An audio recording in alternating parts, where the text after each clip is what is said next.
ইসলাম শিক্ষা তৃতীয় শ্রেণী। বিসমিল্লাহির রহমানির রহিম। আজকে আমরা আলোচনা করব ইসলাম শিক্ষা তৃতীয় শ্রেণী এর প্রথম অধ্যায়, স্রষ্টা ও সৃষ্টি। মহান আল্লাহ তাআলার অস্তিত্ব। আমাদের পৃথিবী দেখতে কত সুন্দর।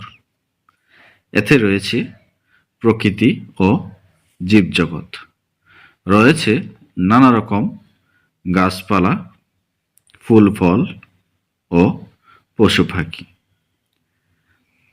নিচের ছবিটি দেখো, কি সুন্দর দেখতে, তাই না? কে সৃষ্টি করলেন এসব? ছবিতে নানা রকম গাছপালা, পশু পাখি, মানুষ। আমরা যে পোশাক পরি তা কারা তৈরি করেন? দর্জি। আমাদের চারপাশে যে বাড়িঘর রয়েছে তা কারা বানিয়েছে? মিস্ত্রিরা। কোনো কিছুই এমনি এমনি হয় না। তাহলে এই বিশাল পৃথিবী কিভাবে সৃষ্টি হলো? নিশ্চয়ই কেউ একজন সৃষ্টি করেছেন। একটি নির্দিষ্ট নিয়ম অনুসারে এই পৃথিবী চলে। রাতের পর দিন আসে, গ্রীষ্মের পর বর্ষা এবং শীতের পর বসন্ত আসে। কে এই নিয়মের স্রষ্টা? আমাদের দেখা এই পৃথিবীর বাইরেও রয়েছে বিশাল সৃষ্টি জগৎ। তাতে চন্দ্র, সূর্য, তারা ইত্যাদি রয়েছে। ওইসবও একই নিয়মে চলে। একই নিয়মে চন্দ্র ও সূর্য ওঠে এবং অস্ত যায়। কার নির্দেশে এসব একই নিয়মে চলে? আমাদের পৃথিবী ও অন্যান্য জগতের সৃষ্টিকর্তা হলেন মহান আল্লাহ। তিনি মহাবিশ্ব সৃষ্টি করে এর পরিচালনার ব্যবস্থাও করেছেন। তার নির্দেশে সৃষ্টি জগৎ চলে। এই সম্পর্কে তিনি পবিত্র কোরআনে বলেন, ওয়াস-শামসু তাজরি লিমুস্তাকার রিল লাহা যালিকা তাকদীরুল আজিজুল জিল আলিম। এর অর্থ হলো, আর সূর্য ভ্রমণ করে তার গন্তব্যের দিকে।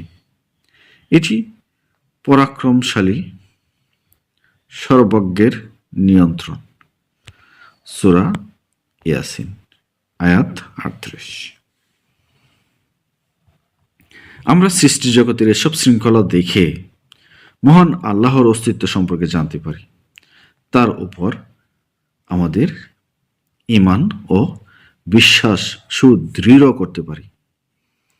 মহান আল্লাহকে ভালোবেসে আমরা তার ইবাদত অনুশীলন করব।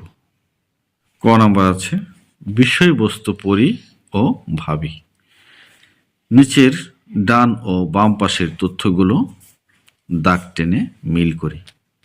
কাজটি একা করি। পৃথিবীর বাইরেও রয়েছে বিশাল সৃষ্টি জগৎ। আকাশ, বাতাস, মাটি ও পানি। পানির সৃষ্টিকর্তা মহান আল্লাহ। চন্দ্র, সূর্য, তারকা তাদের নির্দিষ্ট কক্ষপথে চলে। মহান আল্লাহ মহাজগৎকে সৃষ্টি করে এর পরিচালনার ব্যবস্থাও করেছেন। পৃথিবীতে ঋতুর পরিবর্তন হয় মহান আল্লাহর নির্দেশে। সৃষ্টি জগতের শৃঙ্খলা দেখে আমরা মহান আল্লাহর অস্তিত্ব সম্পর্কে জানতে পারি। খ নাম্বার, শূন্যস্থানে সঠিক শব্দ বসাই। কাজটি দুজনে মিলে করি। 1. আকাশ, বাতাস, চন্দ্র, সূর্য, গাছপালা ইত্যাদি সৃষ্টি করেছেন আল্লাহ। 2, আকাশ, চন্দ্র, তারকা, সূর্য ইত্যাদি নির্দিষ্ট নিয়মে চলে। সৃষ্টিজগতের শৃঙ্খলা পর্যবেক্ষণ করে আমরা আল্লাহর অস্তিত্ব সম্পর্কে জানতে পারি। 4, মহান আল্লাহর উপর আমাদের ঈমান ও বিশ্বাস সুদৃঢ় করতে পারি। 5, মহান আল্লাহকে ভালোবেসে তার ইবাদত অনুশীলন করতে পারি। গ নাম্বার, নির্দিষ্ট নিয়মে পরিচালিত হয় প্রকৃতির এমন 5টি বস্তুর তালিকা করি। কাজটি দলগতভাবে করি। 5টি বস্তুর তালিকায় আমরা উত্তরটা এইভাবে সাজিয়েছি। 1 নম্বরে দিয়েছি আকাশ, 2 নম্বরে পৃথিবী, 3 নম্বরে চাঁদ, 4 নম্বরে তারকা, 5 নম্বরে সূর্য।